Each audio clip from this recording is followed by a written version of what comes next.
नमस्कार दोस्तों, मैं प्रशांत आपका YouTube channel maths with Prashant sir में स्वागत करता हूं।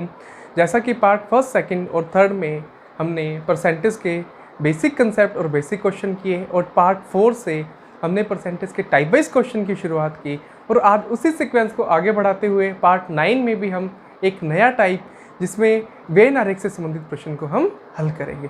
देखिए, वेन आरेख से संबंधित प्रश्न को हल करने के दो तरीके हैं। पहला तरीका, हम उन्हें वेन आरेख से सोल्व करेंगे। दूसरा तरीका, हम उन्हें फॉर्मूला से सोल्व करेंगे। और वेन आरेख की तुलना में फॉर्मूला से सोल्व करना इस प्रकार के प्रश्न को ज़्यादा इजी रहता है।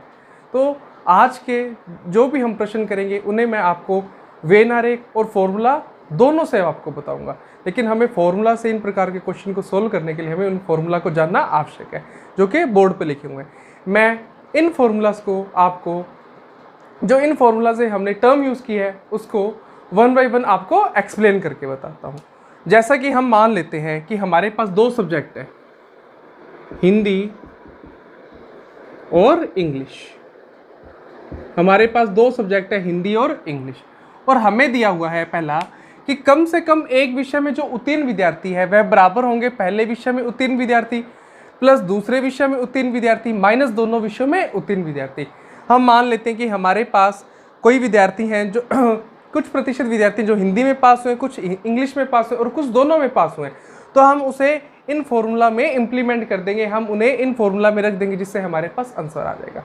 लेकिन देखिए, अब ये टर्म क्या है। जैसे सबसे पहले ये सबसे मोस्ट इंपॉर्टेंट टर्म्स है। इफ जो फॉर्मूला है इसकी जो सबसे मोस्ट इंपॉर्टेंट जो हमारे पास ये टर्म यूज़ किया हमारे पास है कम से कम एक विषय में उत्तीर्ण विद्यार्थी।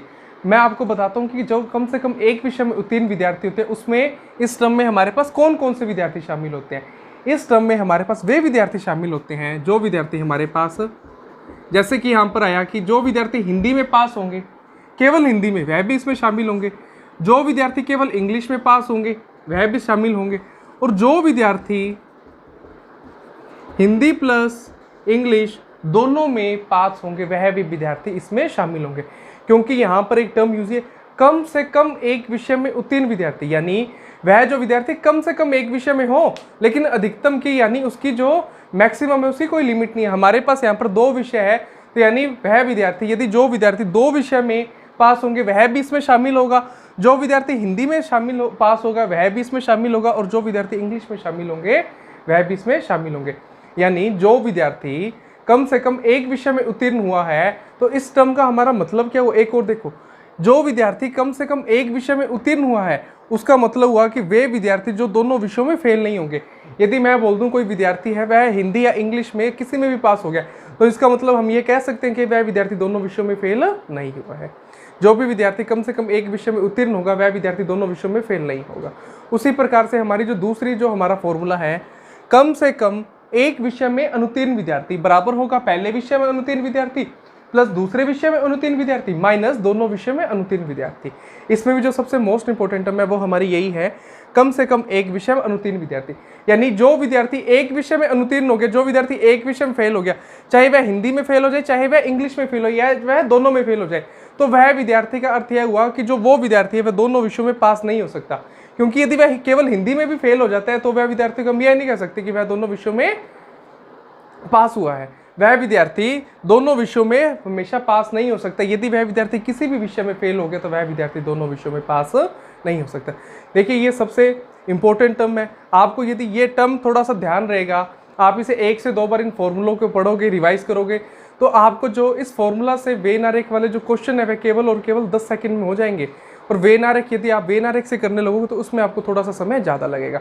तो इसी कंसेप्ट को जब हम अच्छे से समझने के लिए हम इस पर बेस्ड क्वेश्चन करते हैं। जैसा कि पहला क्वेश्चन आपकी स्क्रीन पर है, किसी परीक्षा में 52% विद्यार्थी हिंदी तथा 42% अंग्रेजी में फेल हुए। यदि 10% विद्यार्थी दोनों विषयों में फेल हुए तो कितने प्रतिशत विद्यार्थी दोनों विषयों में पास हुए। देखिए, अब हमें इन दोनों में कौन सा फॉर्मूला का यूज़ करना है यह हमें प्रश्न को देखकर पता लगेगा। जो इसमें हमारे पहले टर्म हुई है 80% विद्यार्थी अंग्रेजी और 85%, माफ़ कीजिएगा, 52% विद्यार्थी हिंदी तथा 42% अंग्रेजी में फेल हुए। यानी कि हमें जो टर्म यूज़ करनी है वह करनी है फेल होने वाली, अनुत्तीर्ण जो विद्यार्थी, हमें वह वाली टर्म यूज़ करनी है। तो जैसे कि आपके क्वेश्चन में दिया हुआ है, आइए हम सोल्व करते हैं और देखते हैं। जैसा कि हमें यहाँ पे दे दिया कि 52% हिंदी में फेल हुए, तो हमने लिख लिया कि अनुत्तीर्ण के नीचे पहले यानी पहला विषय हमने हिंदी मान लिया, तो 52% हिंदी में फेल हुए, और जो 42% अनुत्तीर्ण हुए हैं वह हुए हैं इंग्लिश में, और जो दोनों विषयों में अनुत्तीर्ण हुए वह हुए 17%। जब हम इसे सोल्व करेंगे तो हमारे पास आएगा 52 में हम 42 जोड़ेंगे तो आएगा 94, 94 में से जब हम 17 माइनस करेंगे तब हमारे पास आएगा 77%। यानी 77% ऐसे विद्यार्थी हैं जो कम से कम एक विषय में अनुत्तीर्ण हुए हैं। यानी वे विद्यार्थी हैं जो हमारे पास 77% ऐसे विद्यार्थी हैं जो दोनों विषयों में पास नहीं हो सकते। यदि हमें मालूम चल जाए 100% में से 77% हमारे पास ऐसे हैं जो दोनों विषयों में पास नहीं है, पास नहीं हो सकते हैं, क्योंकि कम से कम एक विषय में उत्तीर्ण होगा तो वह व्यक्ति दोनों विषयों में पास नहीं हो सकता। तो हमारे पास जो पीछे बचा 23% ऐसे विद्यार्थी होंगे जो दोनों विषयों में पास हैं, हैं। इस टर्म को आपने ध्यान से समझना है वापस कि हमारे पास 77% ऐसे विद्यार्थी जो कम से कम एक विषय में अनुत्तीर्ण है। जो 70 यानी 77% विद्यार्थी एक विषय में अनुत्तीर्ण जरूर हुए हैं। यदि हमें मालूम चल गया 70% विद्यार्थी एक विषय में फेल है, तो पीछे पिछने वाले 23% ऐसे विद्यार्थी होंगे जो किसी भी विषय में फेल नहीं हुए होंगे। तो हमने यहाँ पर लिख लिया जो विद्यार्थी किसी भी विषय में फेल नहीं हुआ होगा तो वह विद्यार्थी दोनों विषयों में पास हुआ होगा। यह तो था हमारा फॉर्मूला बेस्ड। अब मैं आपको समझाता हूँ हम इस क्वेश्चन को वेन आरेख से किस प्रकार से सोल्व करेंगे। आइए देखते हैं कि हमें मालूम है कि हम यहां पर एक बना लेते हैं हिंदी, दूसरा बना लेते हैं इंग्लिश। इसे हमने लिख लिया हिंदी और यहां पे हमने लिख लिया इंग्लिश। देखिए जब भी हम इसे वेन आरेख से सोल्व करना पड़ेगा तो हमारे यहाँ पर जो कॉमन में वह चीज आएगी, कॉमन में हमारे पास यहाँ पर वह संख्या आएगी जो हिंदी व इंग्लिश दोनों में फेल हुए विद्यार्थी आएंगे। इंग्लिश व हिंदी जो दोनों में फेल हुए विद्यार्थी वह हैं 17%, और जो केवल जो हिंदी के अंदर टोटल हिंदी के अंदर हमारे जो फेल हुए वह हैं 52%। यदि हमें पता है जो टोटल के अंदर ये पूरा 52% हुआ है और 52% में यदि हम 17% घटा देंगे तो 35% ऐसे विद्यार्थी होंगे जो केवल हिंदी में फेल हुए हैं। जो विद्यार्थी केवल हिंदी में फेल हुए हैं वह, यदि हमारे पास इंग्लिश 42% है और 42 में से हम 17 माइनस कर देंगे तो हमारे पास 25% ऐसे विद्यार्थी आएंगे जो केवल और केवल इंग्लिश में है। ये आ गया हमारे पास जो केवल इंग्लिश में फेल है, और ये हमारे पास आगे जो केवल हिंदी में फेल है। ठीक है, अब हमें पता लग गया कि जो टोटल है 35 + 17 + 25 कि जो टोटल विद्यार्थी फेल हुए हैं, जो टोटल विद्यार्थी किसी न किसी एक विषय में फेल हुए हैं वह आगे हमारे पास 35, क्योंकि जो 35 है हिंदी में फेल हुए हैं, 17 हमारे पास दोनों में फेल हुए हैं, और जो 25% हुए हैं वह है इंग्लिश में। तो जो 77% विद्यार्थी हैं वो किसी न किसी एक विषय में फेल जरूर हुए हैं। 77% ऐसे विद्यार्थी हैं जो किसी न किसी एक विषय में फेल जरूर हुए हैं। यदि 77% हमारे पास ऐसे विद्यार्थी आ गए जो किसी न किसी एक विषय में फेल जरूर हुए हैं, तो हमारे पास जो पीछे 23% ऐसे विद्यार्थी बचेंगे जो दोनों विषयों में पास हुए होंगे, जो दोनों विषयों में पास है।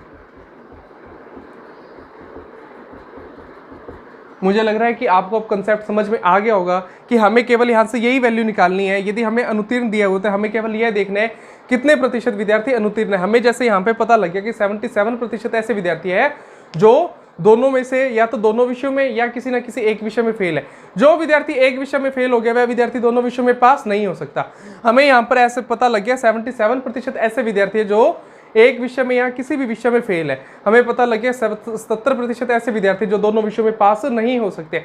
तो बचे हुए जो 23% ऐसे विद्यार्थी हैं जो दोनों विषयों में पास होंगे। आइए इस कंसेप्ट को और अच्छे से समझने के लिए एक और क्वेश्चन करते हैं जो कि आपकी स्क्रीन पर है। एक परीक्षा में 80% प्रत्याशी इंग्लिश में तथा 85% गणित में पास हुए। यदि 73% प्रत्याशी इन दोनों विषयों में पास हुए तो कितने प्रतिशत प्रत्याशी इन दोनों विषयों में फेल हुए। पिछली बार अनुत्तीर्ण का था, इस बार उत्तीर्ण का आ गया कि जो पास हुए थे। हमें दिया हुआ है तो अब हम सबसे पहले इसे हम फॉर्मूला से करेंगे। जैसे कि हम इसे सबसे पहले हम इसे फॉर्मूला से करने की कोशिश करते हैं, उसके बाद हम इसे वेन डायग्राम से। जैसा कि हमें पहला दिया है कि किसी परीक्षा में 80% प्रत्याशी अंग्रेजी में, तो तो हम लिख लिया कि 80% विद्यार्थी अंग्रेजी में उत्तीर्ण हुए, वह जो 85% है वह गणित में उत्तीर्ण हुए, वह दोनों विषयों में यदि 73% प्रत्याशी उत्तीर्ण हुए। दोनों विषयों में आ गया हमारे पास 73% हुए है। जो इंग्लिश में 80 है, गणित में 85 है और दोनों विषयों में 73 है। तो हमें यहाँ से पता लग जाएगा 80 में से जब हम 65 जोड़ेंगे 165 आएगा, 165 पे जब हम 73 घटाएंगे तो हमारे पास आएगा 92। 92% ऐसे विद्यार्थी है जो कम से कम एक विषय में उत्तीर्ण जरूर हुए हैं, यानी ये वह विद्यार्थी हैं जो दोनों विषयों में फेल नहीं हो सकते हैं। यदि कोई विद्यार्थी एक विषय में उत्तीर्ण हो जाएगा तो वह विद्यार्थी दोनों विषयों में फेल नहीं हो सकता। यानी हमारे पास 100 में से 92% विद्यार्थी ऐसे आ गए जो दोनों विषयों में अनुत्तीर्ण नहीं हो सकते या अनुत्तीर्ण नहीं है। हमारे पास 92% ऐसे विद्यार्थी जो दोनों विषयों में अनुत्तीर्ण नहीं है, तो हमारे पास बचे हुए 8% ऐसे विद्यार्थी होंगे जो दोनों विषयों में अनुत्तीर्ण होंगे। और दोनों विषयों में अनुत्तीर्ण होने का मतलब क्या हुआ? दोनों विषयों में वह हमारे पास केवल 8% ऐसे विद्यार्थी हैं जो दोनों विषयों में फेल हैं। देखिए, हमें फॉर्मूले से हमें बिल्कुल इतना सोल्व करना, ये एक बार आपको करने की यहाँ पर मैं आपको समझाने के लिए करवा रहा हूँ, लेकिन यदि आप थोड़ा सा जब इसे समझ जाओगे तब आप यहाँ से डायरेक्ट कर लोगे कि हमें मालूम है 92% विद्यार्थी किसी न किसी विषय में पास जरूर है, और जो विद्यार्थी एक विषय में पास हो जाएगा वह दोनों विषयों में फेल नहीं हो सकता। यानी 92% ऐसे विद्यार्थी आगे जो किसी भी दोनों विषयों में फेल नहीं हो सकते, तो 8% ऐसे विद्यार्थी आएंगे जो दोनों विषयों में फेल हो जाएंगे। आइए सबसे पहले अब हम इसको वेन डायग्राम से भी सोल्व करेंगे। अब वेन डायग्राम से हम इसे किस प्रकार सोल्व करेंगे? देखिए, अब जैसे कि पिछली बार हमने अनुत्तीर्ण का वेन डायग्राम बना था, इस बार हम बनाएंगे उत्तीर्ण का। हम मान लेते हैं कि ये वाला जो हमारा है, इसके अंदर तो जो छात्र है वो इंग्लिश के छात्र है, और जो इसके अंदर जो छात्र है वह है मैथ के छात्र है। अब हमें दिया हुआ जो टोटल दोनों के अंदर जो पास विद्यार्थी है वह है 73%। 73% है जो दोनों के अंदर पास है, और जो केवल और केवल इंग्लिश में पास हुए वह हुए हैं 80%। और जो केवल और केवल मतलब केवल का अर्थात जो दोनों के अंदर, यानी जो टोटल विद्यार्थी इंग्लिश में पास हुए वह 80%, और जो मैथ के अंदर है वो 85। अब यदि हमें केवल और केवल मैथ का निकालना हो तो 85 में से यदि हम इसका 73 माइनस कर देंगे तो यह बचा 12%, और हमने 80 में से 73 माइनस कर दिया तो यह बचा हमारा केवल इंग्लिश का। तो ये तो आया जो केवल इंग्लिश में पास है हमारे पास, ठीक है। ये आया जो हमारे पास केवल मैथ में है। देखिए, हमेशा प्रेफरेंस देना फॉर्मूला कोई, ठीक है। हमारे पास अब हमें पता लग गया 7 और 12 कितने हो गए? 15 माफ कीजिएगा, 7 और 12 हो गए 19। 19 में 73 जोड़ेंगे तो आएगा 92%। 92% ऐसे विद्यार्थी हैं जो किसी न किसी विषय में उत्तीर्ण जरूर हुए हैं। यदि हमें पता लग गया 92% विद्यार्थी किसी न किसी विषय में, एक विषय में यदि उत्तीर्ण हुआ तो वह विद्यार्थी दोनों विषयों में फेल नहीं हो सकता। तो हमारे पास जो पीछे बचा, यदि 100 में से हमारे पास 92, तो वह आगे जो दोनों विषयों में फेल नहीं हो सकते, तो 8% ऐसे विद्यार्थी हैं जो दोनों विषयों में बोथ के अंदर जो हमारे पास फेल है। तो 8% हमारे पास ये विद्यार्थी हैं। आइए एक और क्वेश्चन करते हैं जो कि बहुत ही अच्छा क्वेश्चन है, जिसमें हम क्वेश्चन का स्टैंडर्ड बढ़ाएंगे, लेकिन हमारे क्वेश्चन करने का तरीका यही रहेगा और क्वेश्चन में आपको कोई भी कठिनाई नहीं होगी फॉर्मूले से करने पे। एक परीक्षा में 80% लड़के अंग्रेजी में पास हुए, वह 85% गणित में पास हुए। यदि 45 लड़के दोनों विषयों में फेल हुए, वह 75% लड़के दोनों विषयों में पास हुए, तो परीक्षा में बैठे लड़कों की संख्या ज्ञात करें। देखिए, इस प्रकार के प्रश्न को हम किस प्रकार सोल्व करेंगे? सोल्व करने का तरीका सेम रहना है हमारा। हम इसे सबसे पहले फॉर्मूले से सोल्व करेंगे, ठीक है। अब मैं आपको वेन डायग्राम से नहीं बताऊंगा, मैं आपको केवल अब इसमें फॉर्मूला बताऊंगा कि हमें दिया है पहले विषय, यानी जो अंग्रेजी में वो 80% उत्तीर्ण हुए हैं। हम लिख लेते हैं यहाँ पर जो इंग्लिश में उत्तीर्ण विद्यार्थी वह 80% है, और जो मैथ में उत्तीर्ण है वह है 85 है, और जो दोनों के अंदर उत्तीर्ण विद्यार्थी है वह आगे 75%। 80% विद्यार्थी इंग्लिश में थे, 85 मैथ में थे, और दोनों के अंदर थे 75। तो हमें यहाँ से पता लग रहा है कि जो 165 में से यदि हम 75 घटाएंगे तो आएगा 90। 90% ऐसे विद्यार्थी हैं जो कम से कम एक विषय में उत्तीर्ण जरूर हुए हैं। 90% हमारे पास वे विद्यार्थी जो कम से कम एक विषय में उत्तीर्ण हुए, यानी जो हमारे पास वह 90% ऐसे विद्यार्थी जो दोनों विषयों में फेल नहीं हो सकते हैं। तो जो पीछे बचा कितना, 10% ऐसे विद्यार्थी बचे दोनों विषयों में फेल विद्यार्थी, दोनों विषयों में फेल विद्यार्थी। हमें मालूम है कि 90% ऐसे विद्यार्थी जो दोनों विषयों में फेल नहीं हो सकते, तो जो पीछे रिमेनिंग बचा, जो हमारा बचा शेष बचा, वह बचे 10% ऐसे विद्यार्थी होंगे जो दोनों विषयों में फेल हैं। 90% दोनों विषयों में फेल नहीं है और जो 10% वह दोनों विषयों में फेल होंगे। लेकिन हमें प्रश्न में दिया हुआ है कि जो दोनों विषयों में 45 लड़के ऐसे हैं जो दोनों विषयों में फेल है, यानी जो हमें यहाँ पर जो 10% का मान है वह 45 के बराबर दिया है। तो अब हमें याद करना है टोटल लड़के, हमने टोटल माना था, जो टोटल विद्यार्थी 100% थे, तो 10% का मान 45 है, तो 100% का मान हमारे पास यहाँ आ जाएगा 450।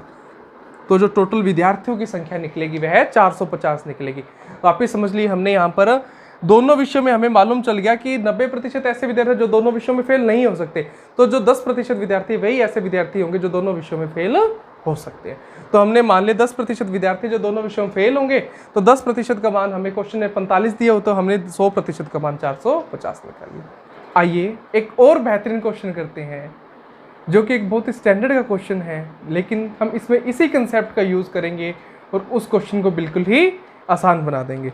जैसा कि प्रश्न आपकी स्क्रीन पर है, एक विद्यालय में 90% छात्र अंग्रेजी में उत्तीर्ण हुए, 85% गणित में उत्तीर्ण हुए और 150 दोनों में उत्तीर्ण हुए। यदि इन दोनों विषयों में कोई भी छात्र अनुत्तीर्ण न हुआ हो तो छात्रों की कुल संख्या ज्ञात कीजिए। देखिए, इस जो क्वेश्चन में सबसे महत्वपूर्ण टर्म है, जो सबसे इंपॉर्टेंट टर्म है, वह है इन दोनों विषयों में कोई भी छात्र अनुत्तीर्ण हुए। यानी जिस विद्यार्थी ने केवल गणित की परीक्षा दी थी वह उसमें भी पास हुआ है, जिस विद्यार्थी ने केवल अंग्रेजी की परीक्षा दी वह उसमें पास हुआ है, जिस विद्यार्थी ने गणित व अंग्रेजी दोनों की परीक्षा दी वह उसमें भी पास हुआ है। कोई भी विद्यार्थी किसी भी परीक्षा में किसी भी विषय में फेल नहीं हुआ है। यानी जिसने केवल गणित का एग्जाम दिया वो भी पास हो गया, जिसने केवल इंग्लिश का एग्जाम दिया वो भी पास हो गया, जिसने इंग्लिश और गणित दोनों का एग्जाम दिया वह भी पास हो गया। और जब मैंने आपको बताया था कि जो 100 के 100% हमारे ऐसे छात्र हैं जिन्होंने गणित, इंग्लिश या इंग्लिश प्लस मैथ जिनका भी एग्जाम दिया वह पास हुए हैं, मैंने आपको वीडियो के स्टार्टिंग में बताया था जब भी हम इन तीनों को जोड़ देंगे तो हमारे पास संख्या आ जाएगी कम से कम एक विषय में पास होने वाले विद्यार्थी। हमारे पास 100% ऐसे विद्यार्थी आ गए हैं जो कम से कम एक विषय में पास हुए। या दूसरा तरीका आप यह भी दे सकते हैं, हमें बोला है कोई भी इन दोनों विषयों में कोई भी छात्र अनुत्तीर्ण नहीं हुए, यानी जो 100 के 100% छात्र है वो कम से कम एक विषय में पास जरूर हुए होंगे। देखिए, आपको लैंग्वेज समझनी है कि हमें दे दिया कोई भी छात्र दोनों विषय में अनुत्तीर्ण नहीं हुए। जब दोनों विषय में अनुत्तीर्ण नहीं हुआ होगा यानी वह कम से कम एक विषय में पास जरूर हुआ होगा। तो हम लिख देते हैं कि 100 कम से कम एक विषय में जो उत्तीर्ण विद्यार्थी है वह 100% है, और यह बराबर है पहले विषय में यानी जो इंग्लिश थी उसमें 90% पास हुए हैं, मैथ्स में 85%। देखिए, इसका अर्थ क्या होता है 90%, यानी 100 में से केवल 90 ने इंग्लिश का एग्जाम दिया तो वह उसमें पास हो गए, 100 में से 85 ने मैथ का एग्जाम दिया उसमें पास हो गए, और 150 बच्चों ने दोनों का एग्जाम दिया था। ठीक है, अब हमें मालूम हो गया यदि हम 100% बराबर आ जाएगा हमारे 175% माइनस 150, और जब 175 को हम इधर लेके जाएंगे तो ये माइनस का 75% बन जाएगा, जो बराबर होगा माइनस के 150 के। माइनस से माइनस कैंसिल आउट हो जाएगा, 1% का मान हमारे बराबर आ जाएगा 2 के। अब हमें ज्ञात करनी है विद्यार्थियों की कुल संख्या। हमने माना था विद्यार्थियों की जो कुल संख्या है 100% होती है, तो 100% का मान हमें ज्ञात करने के लिए दोनों तरफ हम इसे 100 से गुना कर देंगे, और 100 से गुना कर देंगे तो आएगा 2 गुना 100 यानी 200। तो जो कुल विद्यार्थियों की संख्या है वह 200 के बराबर है। देखिए, इस क्वेश्चन में केवल आपको एक ही टर्म समझनी है, कोई भी छात्र दोनों विषयों में अनुत्तीर्ण नहीं हुए, यानी जो 100 के 100% छात्र है कम से कम एक विषय में पास जरूर हुए हैं। दोनों विषयों में अनुत्तीर्ण नहीं होने का मतलब जिसने इंग्लिश का दिया वह इंग्लिश में पास हुआ, जिसने मैथ का दिया मैथ में, जिसने दोनों एग्जाम दिए तो वह दोनों में पास हुआ। तो इसलिए इसका यहाँ पर जो लाइन का मतलब है यही है।